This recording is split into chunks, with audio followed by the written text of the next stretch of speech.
Hello guys, welcome to Vibha classes part 2, जिसमें हम class 12 के बाद के जितने भी सब्जेक्ट्स की नॉलेज हम लोगों के पास है आपके साथ शेयर करने की कोशिश करते हैं। तो उसी में हमारी सीरीज चल रही है यूपी लैंड रेवेन्यू एक्ट 2006। तो एक बहुत इंपॉर्टेंट क्वेश्चन है, बेसिकली तो बेसिक क्वेश्चन है, what are the reasons for the abolition of zamindari system in Uttar Pradesh. तो आप ये बहुत जगह पढ़ चुके हैं, शायद सोशल स्टडीज में भी आप ये पढ़ते आ रहे हैं कि जो जमींदारी सिस्टम था वो ब्रिटिशर्स की देन था। ब्रिटिशर्स ने बहुत सारी चीजें हमारे इंडिया में स्टैब्लिश करी, हिंदुस्तान में स्टैब्लिश करी, जैसे कि आप रेलवे की बात करेंगे या फिर एडमिनिस्ट्रेटिव सिस्टम की बात करेंगे, काफी हद तक कानून भी उनसे लिया गया है। जमींदारी सिस्टम भी उन्हीं लोगों की देन थी, तो उनके द्वारा दी गई चीजों का आज हम बेनिफिट जरूर उठा रहे हैं, बट कई चीजें उनकी कर्ज थी, यानी बेकार चीजें थी जो हमारे देश को नुकसान कर रही थी। हमारे देश में एक बहुत नॉर्मल बात है, सबको पता है कि एग्रीकल्चर एक्टिविटीज सबसे ज्यादा जीडीपी में रोल प्ले करती हैं। आज भी जो पॉपुलेशन है, नो डाउट पहले से कम हो गई है, लेकिन आज भी अगर वर्कफोर्स की बात करी जाए तो ज्यादा वर्कफोर्स जो है वो एग्रीकल्चर सेक्टर में ही लगी हुई है। तो ये बहुत जरूरी हो गया था कि जमींदारी सिस्टम के जो इविल्स थे, जमींदारी सिस्टम में जो कमियां थी, उन्होंने फोर्स किया कि जमींदारी सिस्टम को अबॉलिश करा जाए। तो 2006 में कानून लाकर इस जमींदारी सिस्टम को अबॉलिश करा गया। इसमें जो मेजर क्लॉज था वो यही था कि जिस भी लैंडलॉर्ड के पास या जिस भी जमींदार के पास एक पर्टिकुलर अमाउंट से ज्यादा हेक्टेयर जमीन है, वो गवर्नमेंट ले लेगी, आपसे कंपल्सरली एक्वायर कर लेगी, और गवर्नमेंट उन लोगों को प्रोवाइड करेगी जो मार्जिनल फार्मर्स होते हैं, जो छोटे फार्मर्स होते हैं, या जो लैंड टीलर्स थे, जिन्होंने असलियत में जोतने का काम किया, जिन्होंने मेहनत का काम किया। तो ये एक बहुत ही अच्छा स्टेप था अगर आप बात करें। लेकिन फिर वही बात है, हम इसके बारे में कुछ लूप होल्स भी पढ़ेंगे। ऑब्वियसली जमींदार कम इंटेलिजेंट नहीं थे, उन्होंने इसके लिए काफी हद तक जो है प्रोविजंस पहले से सोच लिए कि कैसे बचा जा सकता है इस चीज से, वो एक अलग बात है।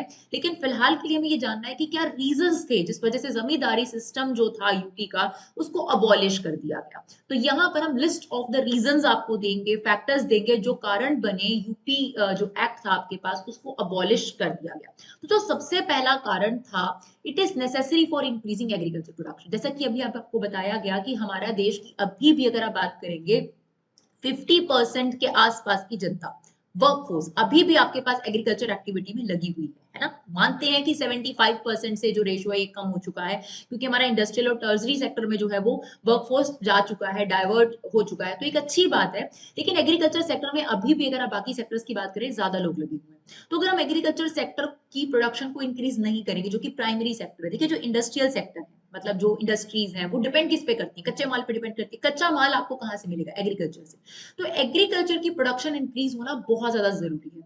ये फैक्ट देखकर हमें बहुत बुरा भी लगता है कि हमारे देश में ज्यादा वर्कफोर्स के लगे होने के बावजूद भी, ज्यादा फेवरेबल सिचुएशन होने के बाद भी, एग्रीकल्चर प्रोडक्शन कई देशों से कम है, जहां पर वर्कफोर्स भी कम है और जो फैसिलिटीज हैं, जो एनवायरमेंट फ्रेंडली होना चाहिए, वो भी कम है, और वहां पर हमारी प्रोडक्शन ज्यादा है, एग्रीकल्चर प्रोडक्शन उनकी ज्यादा है।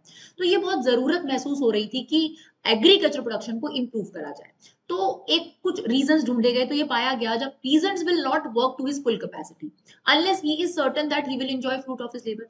तो एक बहुत बड़ा जो रीजन रहा था एग्रीकल्चर प्रोडक्शन के डिक्रीज होने का इस टाइम पर, वो ये था कि जो पीजेंट्स थे उनको लगता था कि हमको तो थोड़ा बहुत मिलता है, बाकी सारा तो जमींदार और ब्रिटिशर्स ले लेते हैं, तो क्या ही फायदा है ना हम लोगों की मेहनत करने का। तो उनको लगता था जितनी मेहनत हम लोग करते हैं उतने फ्रूट्स तो हमें मिलते ही नहीं। तो इसीलिए इसका अबॉलिशन होना बहुत जरूरी था। और एक बहुत बड़ा रीजन ये भी था, कोई टेन्योर उनका फिक्स नहीं था, कितने टेन्योर तक किसी भी लैंड टिलर को लैंड दी जाएगी, या रेंट फिक्स नहीं था, कितना भी रेंट जमींदार उनसे वसूल लेता था, उनको हिसाब किताब नहीं रखा जाता था।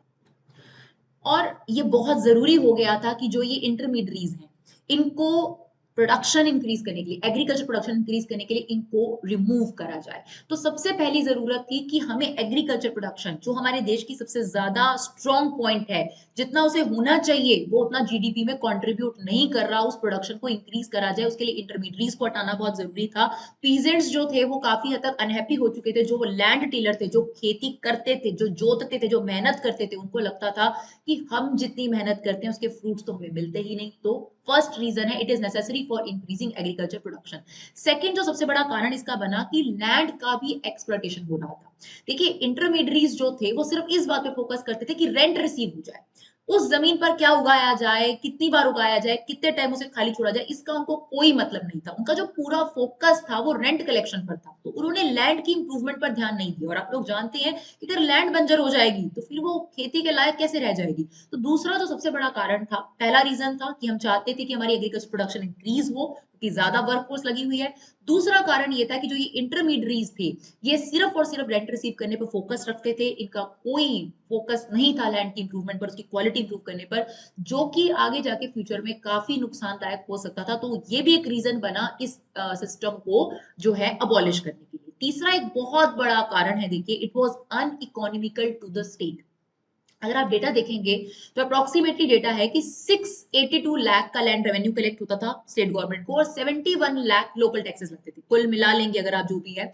तो इसको कलेक्ट करने में स्टेट गवर्नमेंट को, हर स्टेट गवर्नमेंट को करीब करीब 1000 लाख, इस सिस्टम को मेंटेन करने में, कलेक्शन में, भाई आप स्टाफ रखोगे, कलेक्टिंग अथॉरिटी रखोगे, डॉक्यूमेंट्स मेंटेन होते हैं, बहुत सारी चीजें होती है, तो उन सब में आपका कितना खर्चा हो जाता था? 1000 लाख रुपए के करीब आपका खर्च हो जाता था। तो जब एक्सपेंसेस ज्यादा होंगे बेनिफिट से, तो डेट बढ़ेगा ना स्टेट के ऊपर, है ना, तो डेफिसिट आएगा स्टेट के ऊपर, तो ये स्टेट के लिए कहां से बेनिफिशियल स्कीम थी? जमींदारी सिस्टम। तो इसको हटाना बहुत ही ज्यादा जरूरी था। इसके अलावा अगर आप देखेंगे तो एक डेटा ये भी कहता है कि जो रेंट रिसीव होता था टीनेंट से, गवर्नमेंट को जहां 7 करोड़ रिसीव होता था, जमींदार उसका डबल से भी ज्यादा रिसीव करते थे। तो गवर्नमेंट को यहाँ पर कोई बेनिफिट नहीं लग रहा था एज अ स्टेट गवर्नमेंट कि हमें तो कोई बेनिफिट है नहीं, तो इस सिस्टम को क्या कर दिया जाना चाहिए? अबॉलिश कर दिया जाना चाहिए। तो एक है हमारा एग्रीकल्चर प्रोडक्शन इंक्रीज करना, दूसरा हमारा लैंड को काफी एक्सप्लॉइट कर रहे थे ये लोग, तीसरा स्टेट के लिए अनइकोनॉमिकल था, चौथा सबसे बड़ा कारण ब्रिटिशर्स ने इस सिस्टम को अपने बेनिफिट के लिए स्टैब्लिश करा था। बहुत नॉर्मल सी बात है, ये सब लोग जानते हैं कि उन्होंने अपने बेनिफिट के लिए सिस्टम को स्टैब्लिश किया था। वो उन लोगों को एस्टेट दिया करते थे, लैंड प्रोवाइड करा करते थे, जो इंग्लिश लोगों को शेल्टर देते थे और हमारे फ्रीडम फाइटर्स को उनको हैंड ओवर करते थे। तो ये ब्रिटिश एविल था और इसका हटाना हमारे लिए बहुत ज्यादा जरूरी था। तो ये जनरल पॉइंट है जो सब लोग जनरली भी लिख सकते हैं और जानते भी हैं। इसके अलावा पांचवा पॉइंट बहुत ही दुखदायक है कि zamindar betrayed the trust reposed on them. देखो, ब्रिटिशर्स ने जो जमींदार थे, जमींदार तो इंडियंस ही थे ना, हिंदुस्तानी ही थे ना, उनको जिम्मेदारी दी कि तुम अपने टीनेंट्स का या जमीन को संभालो और हमें आपने जो टैक्स के तौर पे, लगान के तौर पे आपने टैक्स देना। जो उन्होंने टैक्स लेना था वो तो लिया ही लिया, लेकिन जो हमारे ही लोग थे, जो जमींदार थे, जो हमारे खुद के लोग थे, ब्रिटिशर्स ये मान के चलते थे कि जो हमारे लोग होंगे वो हमारे टीनेंट्स का और हमारी जमीन का ध्यान रखेंगे। लेकिन जो दुख की बात ये थी कि जमींदार ने दोनों चीजों को एक्सप्लॉइट करा, लैंड टिलर्स को भी, यानी हमारे टीजेंट, जो हमारे पीजेंट्स थे उन लोगों को, टीनेंट्स को भी, और जो हमारी जमीन थी उनकी इंप्रूवमेंट पे भी कोई ध्यान नहीं दिया। तो ये बहुत बड़ा रीजन था जिस वजह से इस सिस्टम को फिनिश करना, अबॉलिश करना बहुत ही ज्यादा जरूरत महसूस कर रहा था। इसके अलावा अगर ये जो सिस्टम था, अगर ये फर्दर कंटिन्यू होता तो it will lead to the revolt. ठीक है, क्योंकि अब जो पीजेंट्स थे वो डिसकंटेंट, डिसकंटेंट मतलब उनके बीच में अनहैप्पीनेस इतनी ज्यादा बढ़ चुकी थी कि भाई टॉलरेंस अब और नहीं करेंगे हम लोग, बहुत अत्याचार हो गया, इसके अलावा टॉलरेट नहीं होगा। जब टॉलरेंस की एक लिमिट क्रॉस हो जाती है तो वो रिवॉल्ट का रूप ले लेती है, और उसकी वजह से वॉयलेंस होता है, ह्यूमन लाइफ लॉस होता है, और भी चीजों का लॉस होता है। तो ये ना हो, इससे पहले ही ये स्टेप जो है वो कहीं ना कहीं ले लिया गया। इसके अलावा अगर आप बात करेंगे, द सिस्टम बिकम आउटडेटेड, बहुत पुराना सिस्टम हो गया था कहीं ना कहीं, तो इसको रिमूव करना बहुत ज्यादा जरूरी था। अगर आप बात करें तो पूरे ही वर्ल्ड में एक लहर दौड़ पड़ी थी इस चीज को लेकर, एक वेव फैली हुई थी कि जो बड़े बड़े लैंडलॉर्ड हैं, जिनके पास काफी सारी जमीनें हैं एक पर्टिकुलर लिमिट से ज्यादा, उसको लेकर जो मार्जिनल फार्मर्स हैं, जो छोटे फार्मर्स हैं, उनको दिया जाए। तो आई होप आपको ये क्वेश्चन, कम टाइम कंसेप्ट ज्यादा, यही है हमारा जो टारगेट, उसमें आपको ये क्वेश्चन समझ आया हो। अगर आपको हमारी वीडियो यूजफुल लगी हो तो प्लीज अपना कीमती समय निकाल कर इन्हें शेयर जरूर करिए। Thank you so much guys for love and support, keep supporting विवा क्लासेस।